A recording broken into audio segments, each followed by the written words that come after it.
CESI, la Universidad de Antioquia y el Grupo de Economía de la Salud, la Facultad de Economía.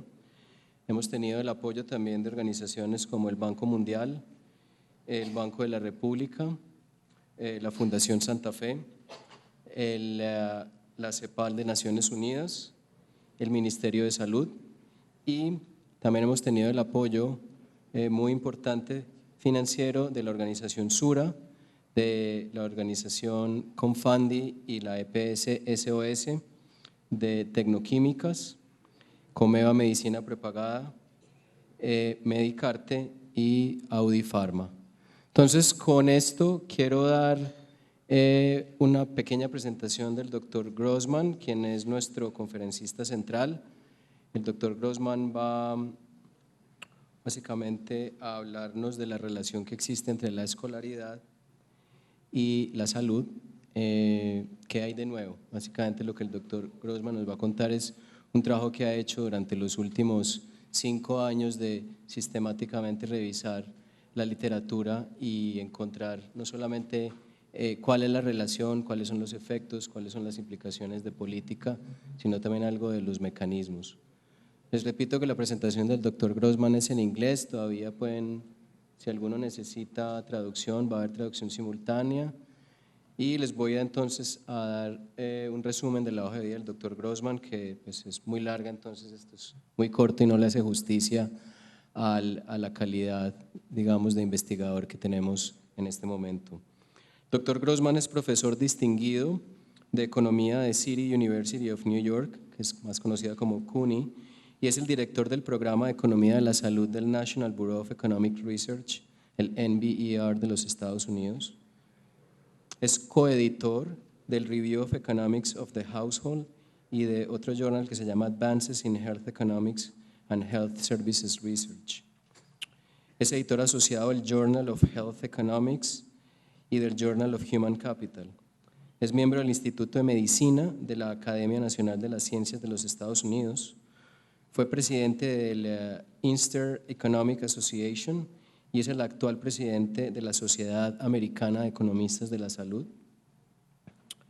Dr. Grossman es autor del artículo seminal sobre demanda en salud en 1972 como parte de sus estudios con Gary Becker doctorales. De acuerdo con el análisis que hizo Wagstaff y Anthony Culyer en el 2011, es uno de los 3 artículos más citados en economía de la salud de toda la historia. Y además el doctor Grossman ha sido calificado como uno de los mejores profesores de economía de la salud por sus pares en el mundo. Entonces, con ustedes el doctor Grossman. Welcome.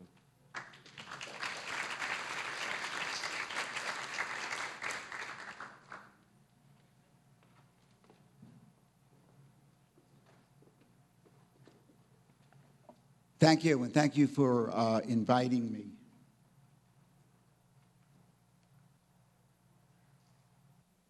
So I'd like to sort of motivate what I'm going to be talking about. And in my view, there are 2 fundamental relationships in health economics, or the 2 most fundamental relationships. And the first one is the relationship between health insurance and medical care utilization. And the second relationship, and one I'm going to be talking about, is the relationship between health and schooling. Both of those relationships are generated by causality in both directions and by the possibility of omitted third variables. And in my keynote address today, I'm going to focus on research on the second of these relationships that has appeared in the past 5 years. And I cite a lot of studies in this presentation, and I've left Sergio a full set of references for people who'd like to have them. So I'm going to focus on empirical studies, but I will call your attention to a few theoretical developments. And I guess at my age, I'm going to raise more questions than answers. So let me just make a couple of comments on why I think the relationship between health and schooling is so important. And this is from a perspective of somebody who takes the demand for health models seriously. And that model emphasizes that medical care is only one of the many determinants of health. So it's natural to look at other determinants. And the second reason from the perspective of a demand for health model is that the demand for health looks at health as a form of human capital. So it's natural to allow for and to look at complementarities between health capital and other forms of human capital. And the most important and most basic form of human capital is knowledge capital. And the most direct measure of knowledge capital is the amount of formal schooling a person gets. So let me give an empirical motivation. And in my age, the stuff I tend to read about is only in the New York Times. It's not so much in economics journals anymore. So the overhead has a citation from my favorite reporter in the New York Times, Ina Colada. And this is from a 2007 article that she wrote. And she said, one social factor that researchers agree is consistently linked to longer lives in every country where it has been studied is education. It is more important than race. It obliterates the effects of income. And I have a second citation from a study by Ellen Mirror and Seth Richards and David Cutler that appeared in the paper in Health Affairs in 2008. And they write, based on some empirical evidence, with the exception of black males, all recent gains in life expectancy at age 25 have occurred among better educated groups, raising educational differences in life expectancy by about 30%. So there's what's a massive literature that shows that almost any measure of good health is positively related with schooling. But that link or that positive correlation doesn't mean that there's causality from more schooling to better health. Health may cause schooling, or there may be omitted third variables that may cause health and schooling to vary in the same direction. So to motivate this talk a little bit, I have some empirical data here, and this is data for the U.S. for the period 1910 through 2000. I haven't updated it recently, but it shows the infant mortality rate, the age-adjusted mortality rate, and the educational attainment of the population. And what you see here is that there's been a big reduction in the infant mortality rate, about a 38 or 40% reduction. There's also a big reduction in the age-adjusted mortality rate.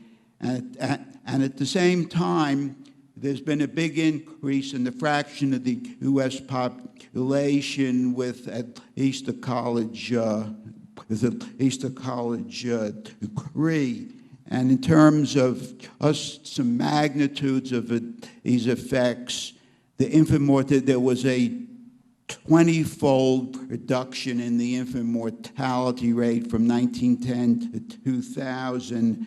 There's about a 3-fold reduction in the age-adjusted mortality rate, and the fraction of the population who were college grads rose by 10-fold. And the next slide with some help from Sergio. I put together some comparable data, or at least I think it's comparable data for Colombia. And the age-adjusted mortality rates just weren't comparable. So here I show the infant mortality rate for the U.S., the comparable rate for Colombia, college grads in the U.S., and college grads in Colombia. And I caution you that the definition of a college grad in Colombia is somewhat different than it is in the U.S.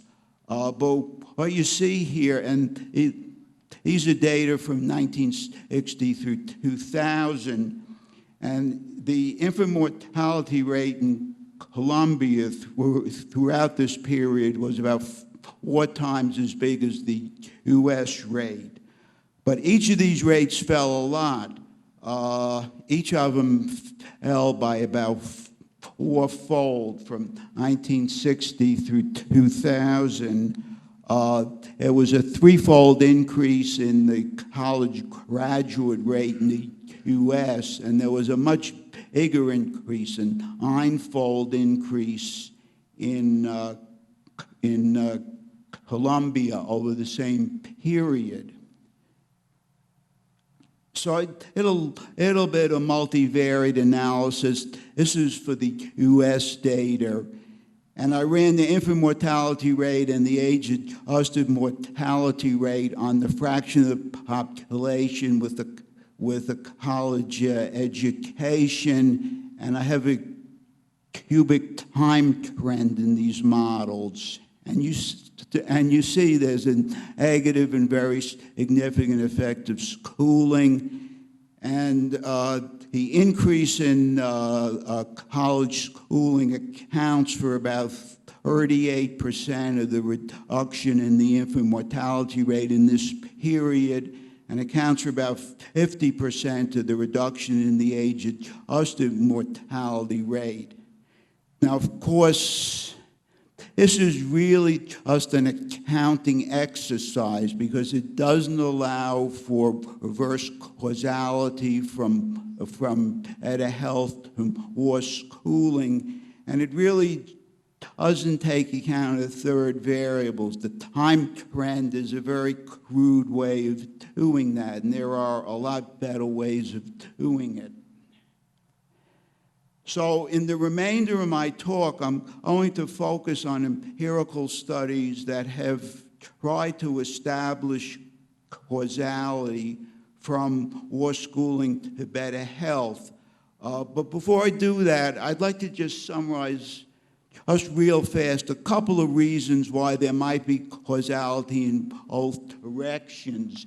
And this overhead deals for reasons why better health might cause more schooling. Students in poor health are going to miss more days of school due to illness, and they may learn less while they're in school. And the result of that is that there's going to be likely to be a negative effect on a measure of school achievement and ultimately to the amount of formal schooling these people get. And that can be a long-lasting effect if past health has some impacts on current health, and there's a lot of evidence that it does. And then a little bit more formally from a model that talks about incentives to invest in schooling, a reduction in the adult mortality rate is going to increase the number of periods over which people can get returns from investment in knowledge, and that's going to give them some incentive to attend school for longer periods.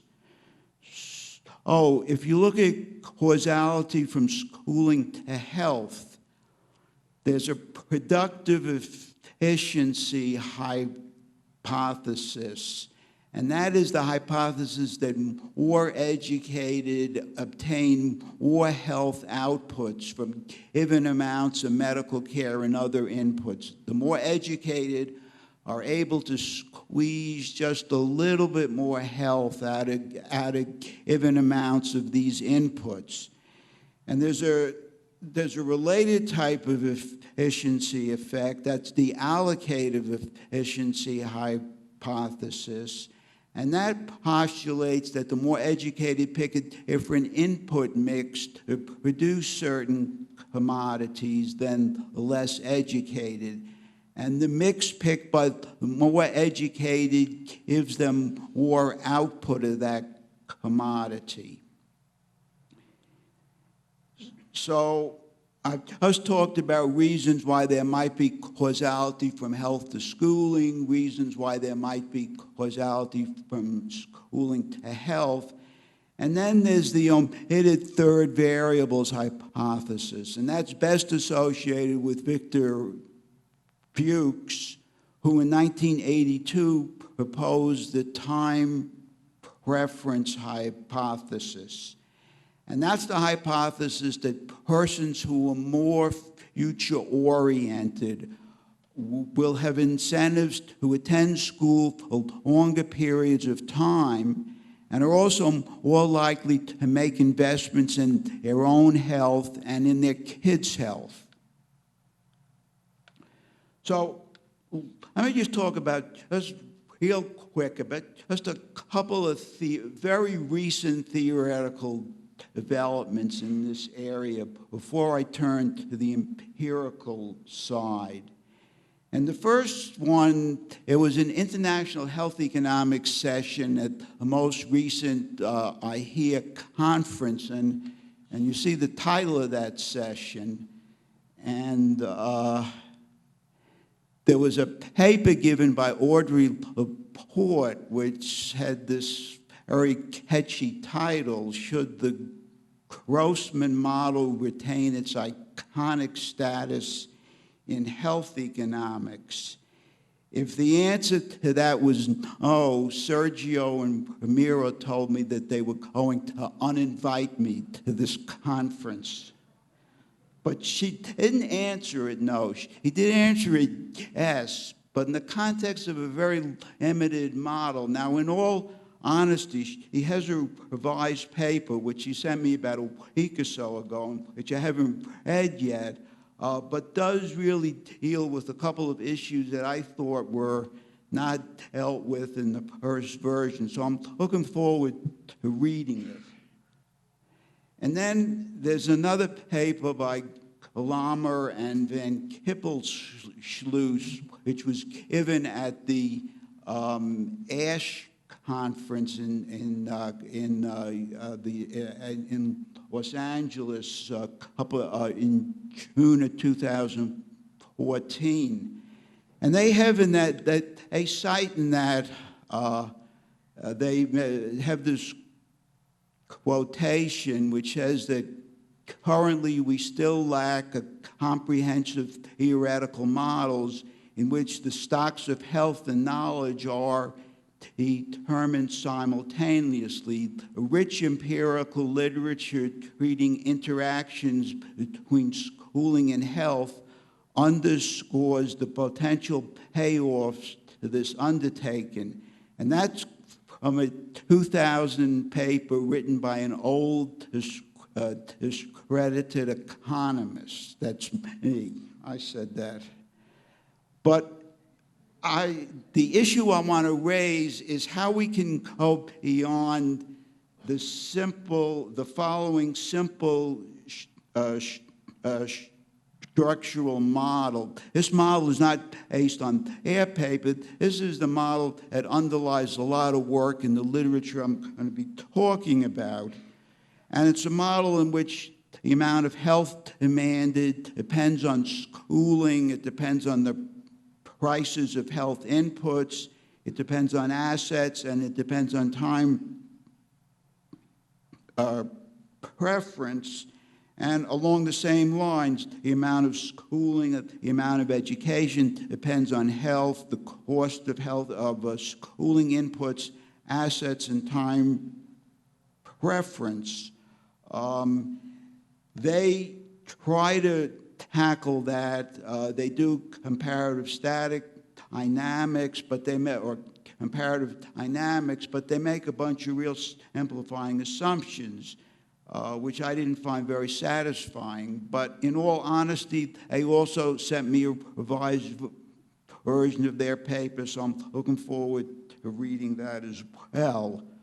And then last theoretical development, and this really does underlie some of the empirical studies I want to talk about. This is a paper by Heckman and his colleagues, and they have a conceptualized model where there's a technology of cognitive and non-cognitive skill formation in childhood and in adolescence, and those are key determinants of completed schooling and health as an adult. And they introduce concepts of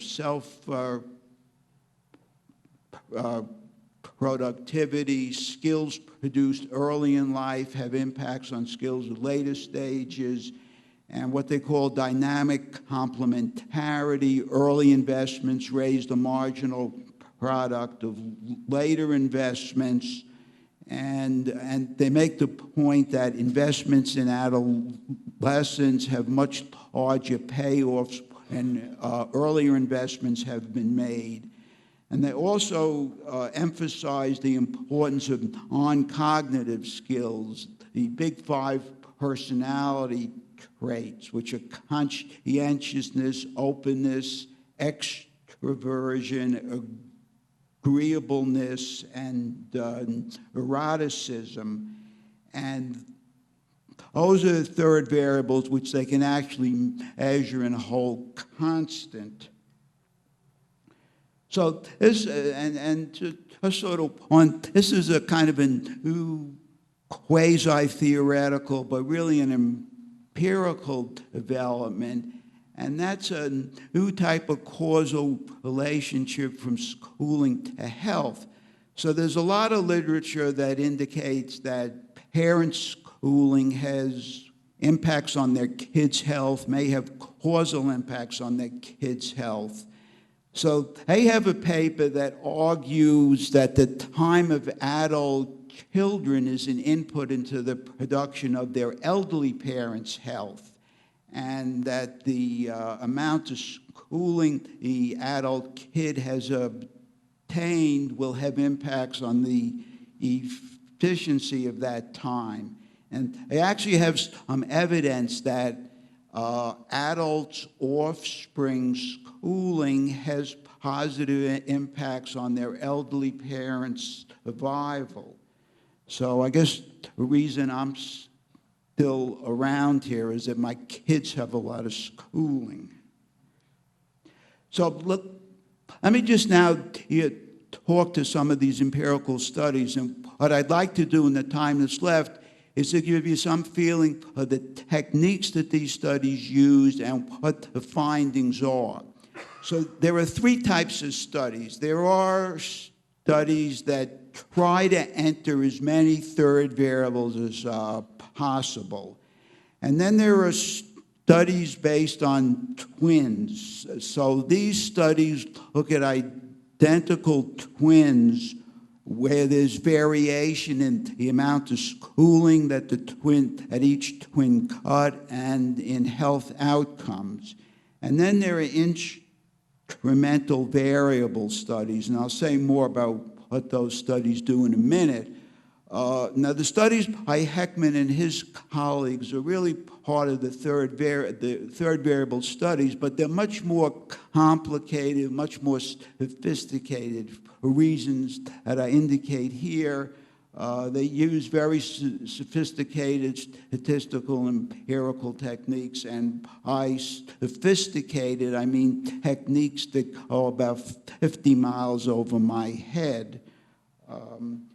But all right, so here's just an inventory. These two slides show you how much of this literature has emerged in the past 5 years. There are 8 third variable studies that I know of. There are 9 twin studies, and then there are 24 instrumental variable studies. So that's 41 studies on this issue in the past 5 years.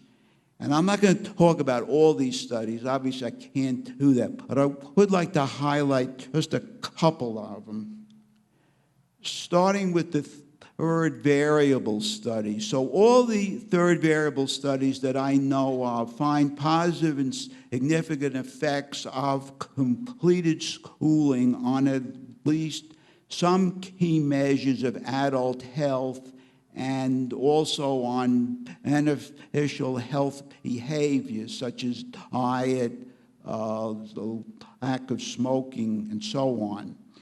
And so here are just a couple. A study by Van der Poel, and that's with Dutch data, and he has as outcomes self-rated health, cigarette smoking, long-term illness, the body mass index, and then a measure of obesity. And he has a direct measure at time preference.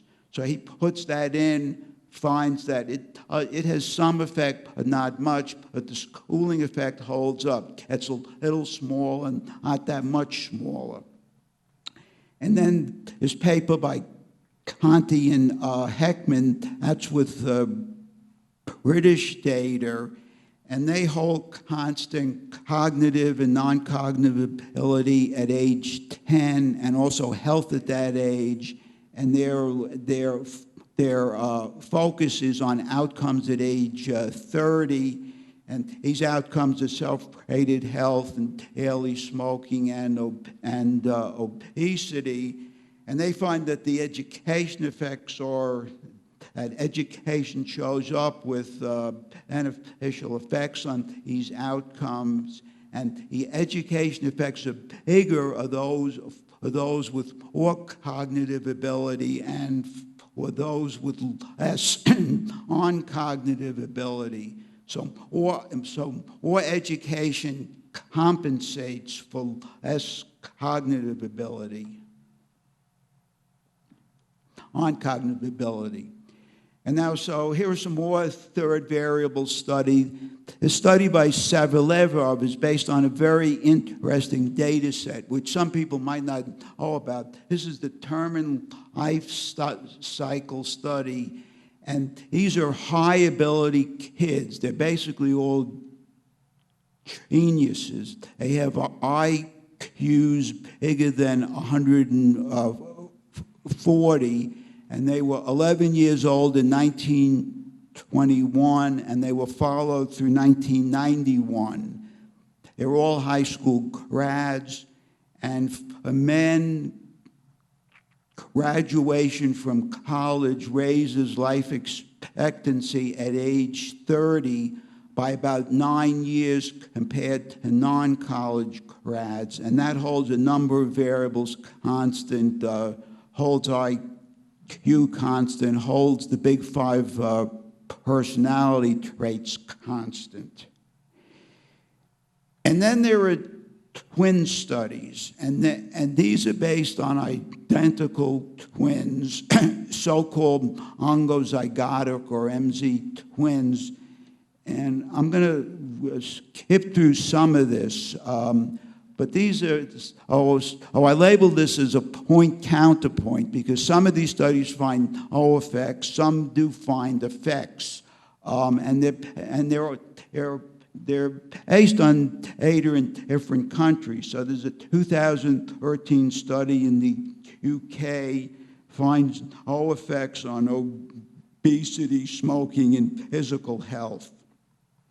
And then there's another study in 2010 with the same data on overall effects, but there are negative effects for males born before 1935 and negative effects for when there are large schooling differences within twin pairs. And then there's a 2010 study using data for Australia finds negative effects on male obesity, no effects on female obesity. And going on, there are 3 studies done by Swedish authors. The first one is with U.S. data and does find positive effects. The second one is with Swedish twin registry data. So this has a lot of twin pairs. And this finds negative effects on mortality. And in terms of the magnitudes of the effects, an individual with at least 13 years of formal schooling can expect to live an additional 24 years at age 60 compared to 21 years for those with under 10 years of schooling. So it's sort of to summarize that, 3 extra years of schooling is going to buy you 3 extra years of life. And then there's also they also find negative effects. This is a study looking at differences in identical twin mothers schooling on their son's health, and they find positive effects on health measured by physical examinations, although there's no effect of father schooling. And now for the IV studies, which account for a much larger percentage of these studies, and all but one of these studies is based on compulsory school reform or on school entry age cutoff dates as the instrument. And sometimes that's combined with new school openings at a differential rate among areas. And I'm going to look at these by outcomes in which they look at. So some of these studies look at adult mortality, some look at other adult health measures or health behaviors or health knowledge. And then some look at infant or adolescent health and focus on the effects of parent schooling on those outcomes. So to start off with the adult mortality studies, there's a paper in 2013 by Clark and Breuer, and they find no effects in England. And they write that our results suggest that economic models that make this that assume a strong causal effect of education on health should be carefully reconsidered. And then there's a similar study with Swedish data which has the same result. And then a study by 3 Dutch authors with Dutch data finds a negative effect for men but not women in that country. And they find for men who have lived to the age of 81, a 1-year increase in schooling lowers the probability of dying before age 89 by 3 percentage points. And that's based on a baseline death rate of about 50%. And then there's another study, 2013 study, which finds a negative effect in the U.S. for men. And this study finds that college completion lowers cumulative mortality from 1980 through 2007 by almost 30% relative to the mean. And that's based on men who were ages 38 to 49 in 1980. And this has a different instrument. The instrument is the risk of induction during the Vietnam War.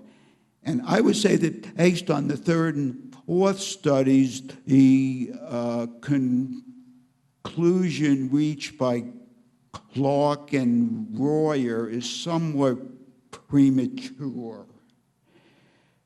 And to go on now, this deals with adult health and health behaviors, and they'll look at a somewhat different outcomes. So self-reported health, measures of smoking, heavy alcohol consumption, diet. This is with English data, and here there are no impacts. There is, however, a negative effect on hypertension based on physical exams in England, and then there's a negative effect on smoking and the probability of stopping smoking with data in France, and then there are negative effects on smoking, heavy alcohol consumption, and obesity with data for the U.S., and then for data for Italy, the study finds negative effects on body mass index and on caloric index, and positive impacts on exercise. So these set of studies, and these studies all deal with developing countries, and these studies deal with not outcomes so much as mechanisms, because they're dealing. The first study deals with HIV, with knowledge of HIV and the number of sexual partners. The second study deals with contraceptive knowledge and the use of contraception at sexual debut. That's in Mexico. The third study deals with similar outcomes for Turkey, and then the fourth study deals with contraceptive use and also the probability of being tested for AIDS for women in Sierra Leone. And these are all mechanisms via which more schooling can have impacts on not only the health of the individual, but the health of the kids, because women who have poor knowledge of contraception and give birth at young ages tend to give birth to infants who have poor health outcomes. And these studies all find positive impacts of other schooling on these outcomes. And now this last set of studies deals with infant health outcomes, and those so I'd like to just emphasize the first two. The first one finds no effects of other schooling on low birth weight and infant mortality, using data for California and Texas. And the second study, a study I was involved in with data for Taiwan, and that study finds negative effects of other schooling on low birth weight and neonatal mortality and post-neonatal mortality in that country. And we find that the increase in schooling that was associated with school reform in that country saved almost one infant life in 1,000 live births. And I'm going to skip the other two studies for reasons of time, and I'd just like to raise a couple of issues in the remaining 2 or 3 minutes that I have. And the first study, the first issue is that some of the instruments may not be exact. ¿De dónde vienen los problemas de sostenibilidad. Yo no quiero ser exhaustivo, pero yo quisiera mencionar 3 de las fuerzas o presiones que afectan la sostenibilidad de todos los sistemas de salud del mundo. La una es la enfermedad del cost disease de Baumol, ¿no? Que señala una cosa aparentemente sencilla, pero que tiene grandes consecuencias e implicaciones, y es que la productividad general crece más rápido que la productividad de los sectores que son intensivos en mano de obra especializada. Y como los salarios crecen según la productividad general, y esas ganancias de productividad no se pueden realizar en sectores como por ejemplo el sector de prestación de servicios de salud, que tiene mano de obra especializada, van a crecer muy rápido los salarios en este sector con relación a sus aumentos de productividad y vamos a sufrir de esta enfermedad de costos crecientes. Eso opera en el mundo desarrollado, pero opera también en el mundo en desarrollo. Y eso lleva a una inflación de costos en el sector salud, más o menos inevitable. El otro tiene que ver, yo lo llamaría, no soy original, la paradoja de la innovación. Tratamiento de cáncer de colon valía hace 15 años, Mauricio, $1.000, hoy vale 100.000 e implica 3 o 4 meses más de sobrevida. Y eso es una realidad insoslayable que enfrentan todos los sistemas de salud del mundo, cierto divorcio entre valor y precio en las innovaciones en salud. A mí me gusta mostrar, cuando hablo de la paradoja de la innovación, un teléfono celular. Hoy en día hace 20 veces más cosas que las que hacía hace un tiempo y vale una fracción del precio. En salud no pasa lo mismo por diferentes razones. En parte porque la medicina moderna sigue como la economía, pescando en el vacío. No conocemos de manera plena la complejidad de los mecanismos celulares. Y en este tema de ensayo y error permanente es difícil tener innovaciones como las que tenemos en otros sectores. Entonces, la enfermedad de los costos de Baumol, la paradoja de la innovación, y yo quisiera mencionar otra, utilizando una frase bonita que leí hace poco en un libro de una periodista americana sobre lo que ocurre en los últimos años de la vida. Ella la llama la tiranía de la esperanza. La tiranía de la esperanza está reflejada en una cifra que aparece en su mismo libro y que aparece en el libro sobre el mismo tema de Atu Wawande recientemente, donde 50% de los oncólogos en los Estados Unidos reconocen que ellos formulan medicamentos que saben de antemano que no van a servir para nada. Y lo hacen porque de alguna manera interiorizan los miedos y la esperanza infundada de sus pacientes. Y dice esta periodista, dice también Atu Wawande, los incentivos perversos del pago por eventos de la medicina moderna y nuestra misma religión judeocristiana no nos ha preparado para lo inevitable, para la muerte.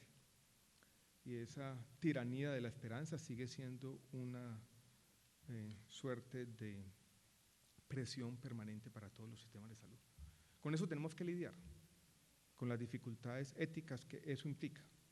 Pero tenemos, creo, en Colombia 4 condicionantes que hacen que estos problemas, que son comunes a todos los países del mundo, sean especialmente difíciles en Colombia.